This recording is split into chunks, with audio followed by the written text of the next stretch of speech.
Feliz sábado, muy buenos días querida iglesia, es una alegría especial estar juntos y para mí un privilegio estar en este lugar donde anhelamos estar todos. Dice el Salmo 27 y el versículo 4, una cosa he demandado a Jehová, esta buscaré, que esté yo en la casa de Jehová todos los días de mi vida. Bueno, hoy soy yo el privilegiado, el que puede estar, pero queremos que ustedes allí donde están sientan que estamos adorando juntos. La iglesia está más allá de estas paredes, está allí en sus hogares, allí donde están reunidos.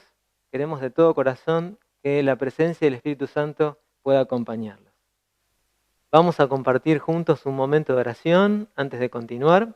Allí donde estamos, inclinamos el rostro para orar. Padre Celestial, gracias por esta mañana de sábado y la alegría de saber que estás a nuestro lado. Permite, Señor, que allí tus hijos, donde están reunidos, también puedan sentir la compañía tuya y de tus santos ángeles. Guárdanos en tu nombre, Señor, te lo pedimos en el nombre de Jesús. Amén. Probar y ver. Historia de hoy. Motivación en el desafío.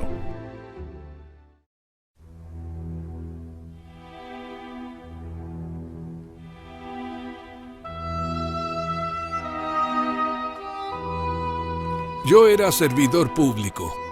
Trabajaba en la agencia de aguas de Bahía y fui transferido para atender a la comunidad de Villa Zahuipe a 70 kilómetros de Salvador. Aunque la región es un paraíso tropical, con lindas playas y aguas cálidas, la villa quedaba en el interior y no ofrecía las facilidades de los grandes centros. Yo, mi esposa Yaciara y mis 3 hijos éramos los únicos adventistas de la comunidad de 3,000 personas. Nuestra casa era la iglesia y así seguimos por algún tiempo, hasta que se despertó en nosotros el deseo de iniciar un trabajo de evangelismo en la villa con el objetivo de construir ahí un templo adventista. Lo importante era iniciar la obra del Señor. Alquilamos una pequeña casa que sirvió de iglesia por un buen tiempo. Los frutos comenzaron a brotar y las personas fueron bautizadas. Los meses pasaron. Recibimos la donación de un terreno e inmediatamente iniciamos la construcción. El dinero venía de parte de mi salario, de donaciones de los amigos, de empresarios locales y también de caja de la iglesia. La obra seguía como era posible, hasta que recibimos una gran ayuda financiera de la Administración de Misiones y decidimos terminar el templo. Hoy, nuestra iglesia, aunque pequeña, es una luz de evangelio aquí en la comunidad. Para atender mejor a los hermanos, nuestra iglesia recibió otro gran apoyo de la administración y estamos reformando la fachada central y construyendo un bautisterio. Todo para la obra de Dios.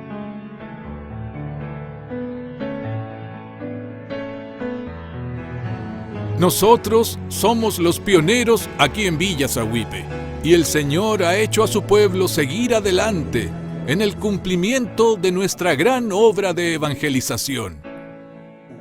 Los miembros de la iglesia en todo el mundo han sido fieles en las ofrendas. De esta forma, la Administración de Misiones pudo apoyarnos financieramente en la construcción de nuestro templo.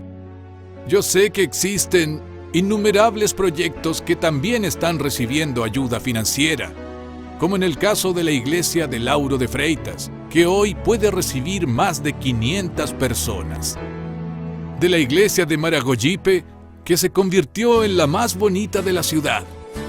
De la iglesia de Periperi, totalmente derrumbada y reconstruida. De la iglesia de Parque Verde 2, puesta de forma visible para la comunidad. De la iglesia de Grevagar, reconstruida en una estructura de Maranata, y muchas otras. Con una fe inquebrantable y oraciones fervorosas, seguimos las orientaciones de Dios y el mar se abrió para nosotros.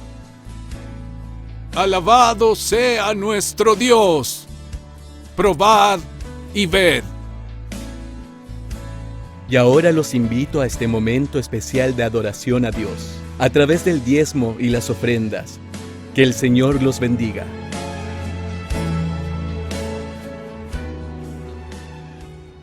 A continuación, el cuarteto Herederos de aquí, de nuestro distrito, va a compartir una ofrenda musical. El himno es Jesús, te necesito. Lo podemos encontrar en nuestros himnarios con el número 441.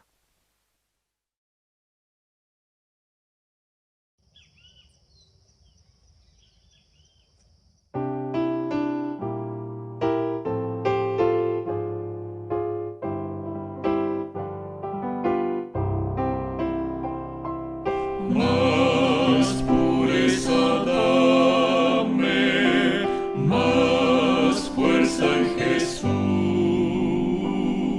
más de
Antes de abrir nuestras Biblias para compartir el mensaje, quiero hacer un agradecimiento especial a cada uno de ustedes que me han enviado mensajes de cariño, de afecto. Sinceramente ha sido grato el consuelo en el momento difícil que hemos atravesado como familia. Nos sorprendió el descanso de mi mamá y sin duda esto duele, pero como les decía, sentir el apoyo y la compañía de la iglesia, transitamos juntos hacia la Canaán celestial y se ha hecho notar, y yo quiero sinceramente agradecerles, mis hermanos. Pensando precisamente en esto, es que quería compartir con ustedes un recuerdo que llevo muy presente de la educación que recibí en el hogar. Mi papá tenía una manera muy especial de confiarme responsabilidades como niño. Bueno, responsabilidades que tenían que ver de acuerdo a la edad. Él me llamaba y me decía, tengo una misión para vos. Esto era motivo para que dejara cualquier cosa que estaba haciendo y prestara atención a la tarea que se me iba a confiar. Yo, en mi mente infantil esto producía un impacto. Había un hecho puntual que era necesario atender. Yo había sido seleccionado para esa tarea y de alguna manera sentía que también me asociaba con mi papá en la responsabilidad, en este encargo, en esta confianza que se me brindaba para atender esto que era una misión. Yo veo la palabra misión y pienso en el Señor Jesucristo, su misión y también nuestra misión. El Evangelio según San Juan, en el capítulo 17, registra lo que conocemos como la oración sumo sacerdotal de Jesús. ¿Cuál fue el motivo de esa oración que hizo Jesús? Aquella noche él veía que estaba en juego el destino de la humanidad. ¿Recibió Jesús respuesta a aquella oración? Ya sea también este un buen momento para que, pensando en nuestras oraciones, en nuestras necesidades, que confiamos a Dios en nuestras oraciones, a que hagamos un pequeño resumen de lo que significa el orar. Cuando oramos, no oramos para que Dios conozca nuestras necesidades. Tampoco oramos para convencer a Dios acerca de lo que necesitamos que Él haga en favor nuestro. Dios, por supuesto, está dispuesto a atender nuestras necesidades y a brindarnos todo lo que necesitamos frente a cada situación. Yo no dejo de pensar en las preocupaciones que hoy hay en el corazón de cada uno de nosotros, frente a la pandemia, frente a la situación económica, tal vez frente a la situación familiar, como les decía hace un ratito, frente a casos como el descanso de un ser querido. ¿Será que acaso Dios no conoce nuestra necesidad? ¿Por qué es que tenemos que presentarle nuestras peticiones a Él? Yo quería compartir con ustedes las palabras del Camino a Cristo, este libro que tanto bien nos hacen recordar vez tras vez. Allí en la página 92, y dice, y lo podemos citar de memoria, orar es el acto de abrir nuestro corazón a Dios como un amigo. No es que se necesite esto para que Dios sepa lo que somos, sino a fin de capacitarnos para recibirlo. Es decir, oramos no para que Dios sepa lo que necesitamos, sino que oramos para estar dispuestos a recibir lo que el Señor tiene para nosotros. Y ese párrafo termina diciendo, la oración no baja a Dios hasta nosotros, antes bien nos eleva a Él. En esta ocasión Jesús oraba preparando su corazón para lo que Dios iba a hacer a continuación con Él. Esta oración, la oración sumo sacerdotal de Jesús, la encontramos en el Evangelio según San Juan en el capítulo 17. Y como les decía, Jesús parece estar dando un informe del cumplimiento de su misión. Vamos a leer parte de estos pasajes. Evangelio según San Juan, entonces, el capítulo 17 y el verso 1, dice allí, estas cosas habló Jesús y levantando los ojos al cielo dijo, Padre, la hora ha llegado, glorifica a tu Hijo para que también tu Hijo te glorifique a ti, como tú le has dado potestad sobre toda carne, para que dé vida eterna a todos los que le diste. Y esta es la vida eterna, que te conozcan a ti, el único Dios verdadero, y a Jesucristo a quien has enviado. Y Jesús agrega, yo te he glorificado en la tierra, he acabado la obra que me diste que hiciese. Hacíamos referencia a esto hace un ratito. Jesús sentía que su misión estaba cumplida. Faltan, sin duda, las escenas del Getsemaní, las escenas de la cruz, sin duda, momentos difíciles de la misión de Jesús, pero el Señor sentía que esa parte importante, la parte de su ministerio público, estaba cumplido. Esta oración podemos nosotros reconocer tres partes o tres motivos de atención de Jesús en este momento de orar. Jesús ora por sí mismo, lo veíamos en estos primeros 5 versículos, vamos a leer los que nos quedan ahora.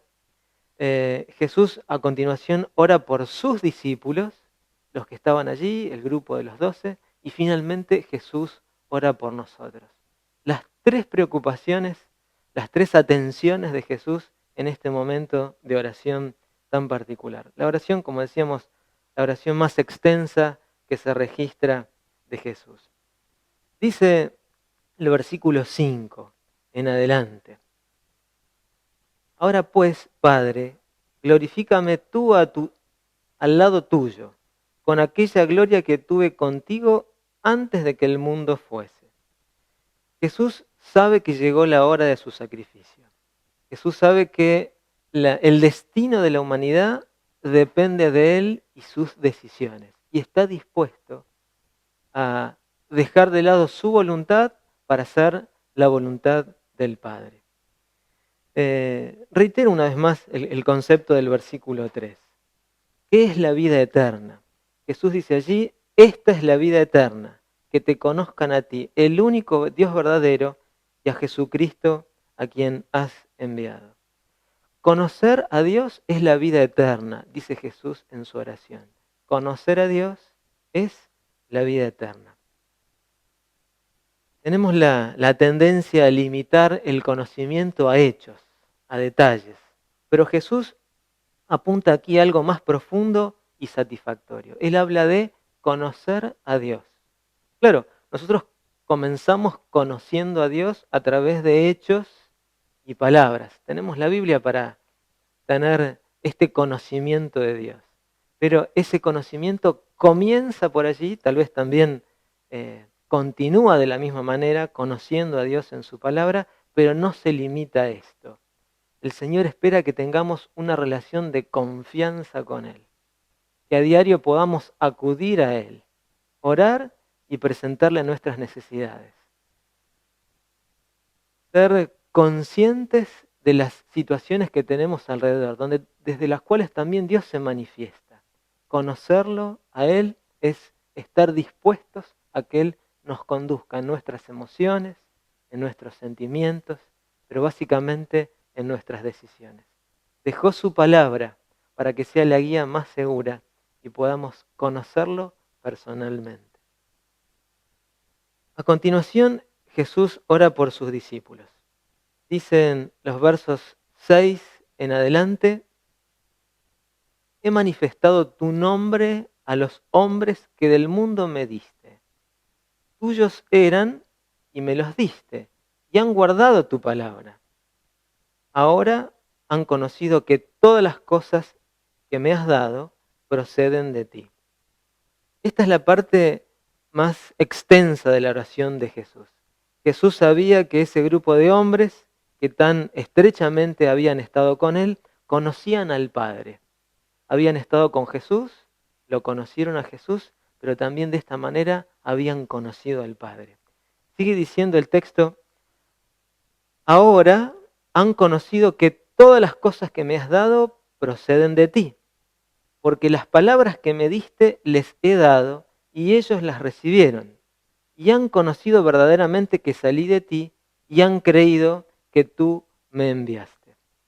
Bueno, el Señor les dio su palabra para que tuvieran esto como el recurso más firme, la seguridad de que este Jesús que procedía de Dios es la promesa de Dios hecha realidad y que es lo que necesitamos para acercarnos al Padre. Jesús se había dado a conocer a sus discípulos y ellos también ahora conocían al Padre. El versículo 9 agrega un detalle que nos llama poderosamente la atención. Es curioso que el Señor Jesús en su oración hace una clara diferencia, una notable diferencia entre sus discípulos y el mundo. Dice el Señor en el verso 9, yo ruego por ellos, no ruego por el mundo, sino por los que me diste, porque tuyos son. Jesús no oró por el mundo porque sabe que el mundo es intrínsecamente opuesto a la voluntad del Padre. El mismo apóstol Juan, allí en el capítulo 5 de su carta, versículos 19 y 20, dice, sabemos que somos de Dios y el mundo entero está bajo el maligno. Pero sabemos que el Hijo de Dios ha venido y nos ha dado entendimiento para conocer al que es verdadero. Sigue diciendo, estamos en el verdadero, en su Hijo Jesucristo, este es el verdadero Dios y la verdadera vida. Jesús distingue entre los suyos y el mundo, porque ellos habían renunciado al mundo y ahora tenían que permanecer en el mundo sin su Maestro. Realmente era una preocupación para Jesús cómo iba a continuar allí la vida espiritual de sus discípulos. Por eso les deja un elemento más, un elemento que sin duda haría la diferencia. Dice el versículo 13 en adelante, pero ahora voy a ti y hablo esto en el mundo para que tengan mi gozo cumplido en sí mismos. Jesús iba a dejar a sus discípulos iban a quedar en el mundo y ahora Jesús, su preocupación, su oración, tenía que ver con que ellos sintieran gozo. ¿Cómo iban a sentir gozo lejos de su Maestro? ¿Cómo iban a sentir gozo en un mundo que parecía estar en contra de ellos? Entonces, en el versículo 4 agrega, yo les he dado tu palabra y el mundo los aborreció, porque no son del mundo, como tampoco yo no soy del mundo. No ruego que los quites del mundo, sino que los guardes del mal. Y un poquito más adelante, en el versículo 17, agrega otra vez, santifícalos en tu verdad, tu palabra es verdad. Su palabra que nos santifica. ¿Qué quiere decir esto? Nos transforma nuestra mente, nuestros pensamientos, nos capacita para estar en este mundo sin ser del mundo y para permanecer fieles al Señor hasta que el Maestro venga a buscarnos. ¿Cuánto podemos dar gracias por esta oración cumplida del Señor? Jesús estaba preocupado por sí mismo, oró por sus propias preocupaciones para cumplir su misión. Jesús estaba preocupado por el grupo de los 12 y oró por ellos para que su palabra los sostuviera. Y en su oración también el Señor se acordó de nosotros. Sí, aquella noche, allí saliendo del aposento alto, Jesús hizo una oración por nosotros, por ustedes y por mí, para que en estas circunstancias, las preocupaciones que tenemos hoy,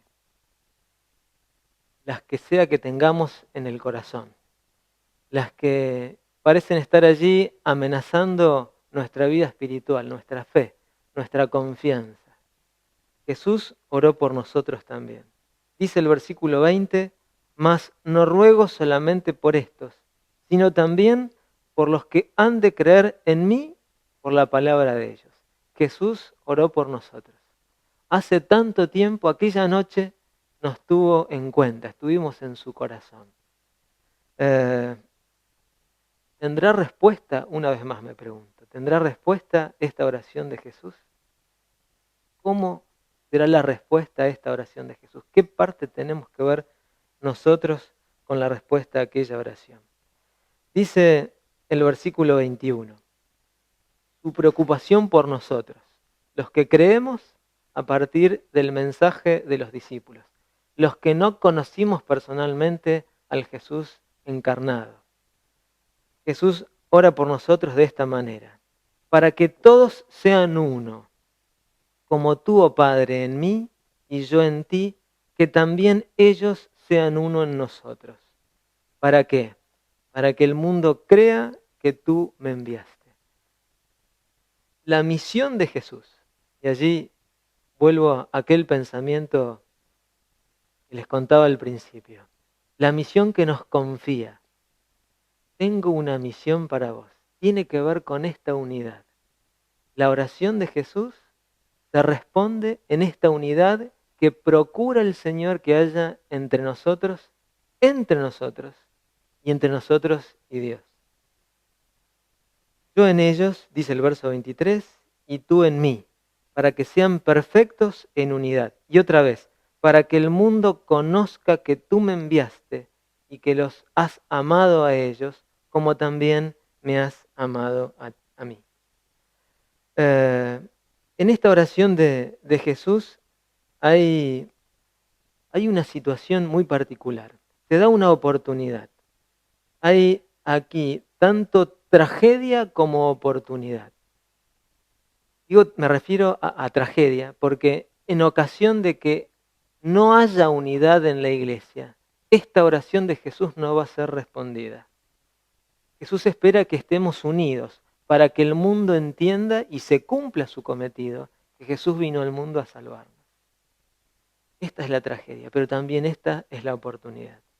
La oportunidad de que cada persona que se acerque a nosotros, que se acerque a esta iglesia, encuentre una iglesia unida, como respuesta a la oración de Jesús. Un cristiano dispuesto a hablar de Dios, y no solamente hablar, sino a compartir de Él porque hemos conocido y lo hemos conocido personalmente. Dice el verso 24, Padre, aquellos que me has dado, quiero que donde yo estoy, también ellos estén conmigo. Jesús anhela ese momento en que nos volvamos a encontrar con Él. Anhela venir a buscarnos, pero tienen que encontrar una iglesia unida, una iglesia dispuesta a que esta oración de Jesús sea respondida en nuestro actuar cotidiano. Padre justo, dice el verso 25, el mundo no te ha conocido. Y otra vez, la diferencia entre los creyentes, los discípulos y el mundo. Pero yo te he conocido y estos han conocido que tú me enviaste. Termina Jesús su oración en el versículo 26. Dice allí, les he dado a conocer tu nombre y lo daré a conocer aún para que el amor con que me has amado esté en ellos y yo en ellos. En el pensamiento hebreo, el nombre desempeñaba un papel fundamental. Resumía las características de cada persona. Mencionamos nuestros nombres, mencionamos nombres de personas que amamos y enseguida vienen a nuestro corazón las características que amamos de aquellas personas. Jesús nos dio a conocer el nombre de su Padre. Esas características de Dios que hacen que podamos acercarnos a Él con confianza y que también con confianza le confiemos nuestras preocupaciones. Jesús nos lleva a conocer este conocimiento de Dios. Nos tiene necesariamente que llevar a la acción. Conocer a Dios tiene que llevarnos a darlo a conocer a otros. Y una vez más me remito allí a la carta del apóstol San Juan, en el capítulo 5 también, pero esta vez los versículos 2 y 3. Habla de la manera práctica en la que hemos de dar a conocer nuestra relación personal con Dios y de la manera en la que otros también no van a tener dudas de que este es el Dios a quien están buscando. Dice el versículo 2, en esto conocemos que amamos a los hijos de Dios, cuando amamos a Dios y guardamos sus mandamientos. Pues este es el amor de Dios, que guardemos sus mandamientos y sus mandamientos no son gravosos. Yo quería concluir estos pensamientos con una cita. Esta es la cita del libro Testimonios para la Iglesia, el capítulo 8, en la página 254, dice allí: cuando el pueblo de Dios crea sin reservas en la oración de Cristo y ponga sus instrucciones en práctica en la vida diaria, habrá unidad de acción en sus filas. Esta es la respuesta a la oración de Jesús. Aquella oración que Jesús hizo, el Señor espera que tenga respuesta en nosotros. Un hermano se sentirá unido al otro por las cadenas del amor de Cristo. Solo el Espíritu de Dios puede realizar esta unidad. El que se santificó a sí mismo, Jesús, que se consagró, dejó de un lado su voluntad para hacer la voluntad del Padre. El que se santificó a sí mismo puede santificar a sus discípulos. Puede separarnos de los pensamientos y de los deseos del mundo. Nos consagramos a Él, nos santificamos cuando permitimos esta unión entre nosotros y nuestro Dios. Dice allí: unidos con Él, estarán unidos unos a otros en la fe más santa. Cuando luchemos para obtener esta unidad, esta es la invitación del Señor. Luchar para obtener esta unidad. Como Dios desea que lo hagamos, nos será concedida. Tenemos ocasión en este tiempo de preocupación, de tal vez angustia, poner en práctica la oración de Jesús, permitir que sea respondida en nuestras vidas. Dios está esperando que su iglesia unida dé pruebas de que el Señor vino al mundo y que está pronto para venir a buscarnos. Esta oración que el Señor hizo en aquel momento, pensando en nosotros, está pronta a responder cuando ustedes y yo, cuando cada uno estamos dispuestos a que el Señor hable a través de un cristianismo práctico, donde las diferencias que podamos tener queden de lado y donde el mundo de alguna manera vea que el Señor ha hecho una obra especial en nosotros. Querida iglesia, que el Señor se manifieste poderosamente en cada uno de nosotros y que el mundo sepa que el Señor ha venido y que está pronto a venir a buscar.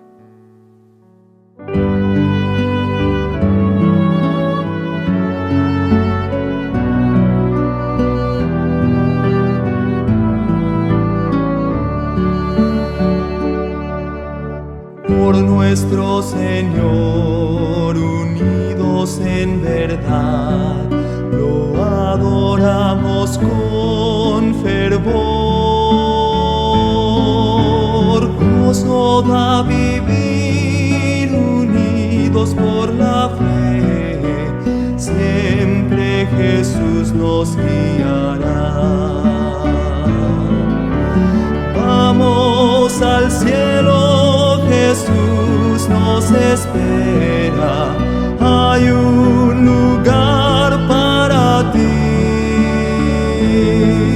Contigo yo quiero cantar en el cielo, vamos mi hermano al hogar.